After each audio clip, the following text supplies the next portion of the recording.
Hi, good morning, good afternoon and good evening. तो आज हम स्टार्ट करने वाले हैं इलेक्ट्रिसिटी, मैग्नेटिज्म एंड ईएमटी, जो है PHYS 102। ठीक है, सो BSc पार्ट 1 है, ये फर्स्ट ईयर का है। So let's start. और इसमें हम टॉपिक्स कौन कौन से पढ़ेंगे? सबसे पहले हम वेक्टर अलजेब्रा स्टार्ट करेंगे। So let's start the video. So this is the chapter 1 vector algebra. So इसके मेरे पास नोट्स है। So let's start. So this is the topic vector algebra. Vector algebra होता क्या है, ये पूरा हम इस चैप्टर में डिस्कस करेंगे। सबसे पहले हमको पता है क्वांटिटीज़, टू टाइप्स की क्वांटिटीज़ होती है। First one is scalars and second one is vectors.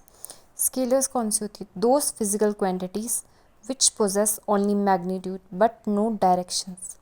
ये होते हैं scalars, like mass, length, time, speed, density, temperature, energy, electric charge and electric potentials etcetera. ये सारी होती है स्केलर्स। उसके बाद आता है वेक्टर्स। वेक्टर्स क्या होती है? Those physical quantities which possess both magnitude as well as directions, like displacement, velocity, momentum, acceleration, force, electric field intensity etcetera. ये होती है क्वांटिटीज़। हम कोई भी ऑब्जेक्ट को टू टाइप से स्केलर्स और वेक्टर्स होते हैं। स्केलर्स में ये आते हैं मास, लेंथ, टाइम, जिसकी कोई भी डायरेक्शंस नहीं होती हैं, और वेक्टर्स की जिसके मैग्नीट्यूड भी होते हैं एज वेल एज डायरेक्शंस भी होती हैं, लाइक डिस्प्लेसमेंट, वेलोसिटी। अब हम इस चैप्टर में हम वेक्टर्स पढ़ेंगे, क्योंकि स्केलर्स तो सबसे ईजी होती है जिसमें नो डायरेक्शंस हो, है ना, उसमें हम कोई डिस्कस करने की ज़रूरत नहीं। पर वेक्टर्स जिसमें मैग्नीट्यूड भी हो और डायरेक्शंस भी हो। सो इस चैप्टर में हम पूरा वेक्टर्स के बारे में पढ़ेंगे। वेक्टर, वेक्टर लॉज कौन कौन से हैं? सबसे पहले representations of a vector. A vector is represented by an arrow this one. अगर हम यहाँ से कुछ भी चीज़ चल रही है, लाइक 20 किलोमीटर पर आवर से एक कार चल रही है, ईस्ट डायरेक्शन में चल रही है, सो ये क्या हुआ? एक वेक्टर हुआ। हमारे पास मैग्नीट्यूड भी है एज वेल एज डायरेक्शंस भी है, सो ये हुआ हमारे पास वेक्टर।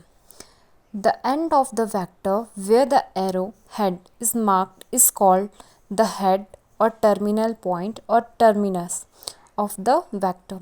जो ये होता है ना, ये एरो, इसको हम हेड भी बोलते हैं, टर्मिनल पॉइंट भी बोलते हैं, टर्मिनस ऑफ द वेक्टर भी बोलते हैं। ओके, जो ये एरो होता है। The other end is called the tail और इनिशियल पॉइंट और ओरिजिन। जो ये होता है जहाँ से कुछ भी ऑब्जेक्ट चल रहा है, उसे टेल भी बोलते हैं, इनिशियल पॉइंट भी बोलते हैं और ओरिजिन भी बोलते हैं। सो ये हुआ representation of a vector. So हमने ये एग्जाम्पल लिया, अगर P is head and O is the tail, so the vector represented by, कैसे लिखेंगे हम? That was OP vector. So हम इस तरह से हम कोई भी वेक्टर को रिप्रेजेंट करेंगे। A vector quantity is denoted by putting an arrow over the letter और बोल्ड फेस लेटर। कोई भी अगर वेक्टर हमने रिप्रेजेंट करना है, या तो उसके ऊपर एक एरो डाल दो, या तो उसको हम डार्क करके लिख लेंगे। लाइक जैसे कोई भी ए वेक्टर है, तो ए को हम या तो हम एरो डाल देंगे, या तो हम ए को डार्क करके लिख लेंगे, हाईलाइट करके लिख लेंगे। सो ये हो गया हमारे पास वेक्टर। ये होता है representation of a vector. Two type से रिप्रेजेंट करते हैं, या तो एरो लगा दो या तो बोल्ड कर दो। सो ये हुआ हमारे पास representation of a vector. The magnitude of F vector is written as F, और इसमें दो साइड्स में हम लाइंस डाल देंगे, सो इसको हम मैग्नीट्यूड बोलते हैं। And read as modulus of F, इसको हम मैग्नीट्यूड भी बोलते हैं और मॉड्यूलस ऑफ एफ। एफ मतलब कोई भी एक वेक्टर है, वेक्टर का, इस वेक्टर का मैग्नीट्यूड और मॉड्यूलस ऑफ एफ क्या होगा? This type. इस टाइप पे हम लिखेंगे तो ये मैग्नीट्यूड हो जाएगा। ओके, अब next topic was unit vectors. Unit vectors क्या होते हैं? A vector divide by its own magnitude is called unit vector.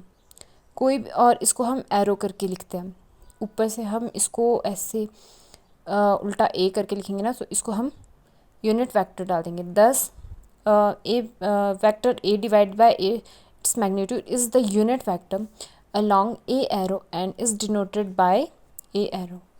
इसको हम यूनिट वेक्टर्स डिनोट करते हैं। ये होता है साइन कोई भी यूनिट वेक्टर का। The term show that the mathematical notation for a vector consists of two parts। जो a vector है ये टू टाइप्स में डिस्क्राइब किया हुआ है इसमें। a is the magnitude of a vector। जो a है ये मैग्नीट्यूड है a vector का। and a arrow is a unit vector along a। ये मैग्नीट्यूड भी बताया हुआ है इसका और ये यूनिट वेक्टर भी बताया हुआ है a कोई भी वेक्टर का। ठीक है। Unit vector along the Cartesian axis and position vectors। The unit vector along the Cartesian axis OX, OY, OZ are denoted by special symbols I arrow, J arrow, K arrow respectively। कोई भी Cartesian axis हमको पता है कैसे होता है। यहाँ पे मैंने दी ये होता है Cartesian axis X Y Z पे। ओके सो हम जो x होगा उसको हमने I एरो से डिनोट किया है, जो y होगा उसको हमने J एरो से डिनोट किया है और जो z होगा उसको हमने K एरो से डिनोट किया है। ओके उसके बाद क्या लिखा हुआ है, the position vector of OP of a point P x y z may be denoted by R according to figure। ये देखो ये हमने फिगर बनाई x y z। ओके हमने यहाँ पे कोई भी एक पॉइंट ले लिया P जो होगा x y और z का। उसको हमने यहाँ पे हमने M पॉइंट ले लिया, इसमें हमने x y z एक्सिस बना दी जिसमें k z हुआ L to M, L to P I x, P to M J y। ये हुआ हमारा कार्टेशियन एक्सिस का।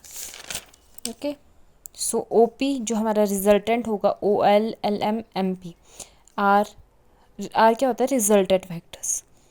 सो this is the one.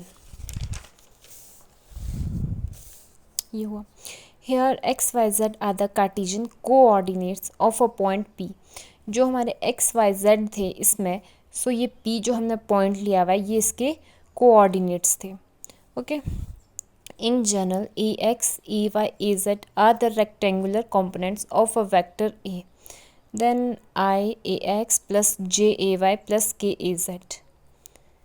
The vector A is called the resultant of IAX plus JAY plus KAZ।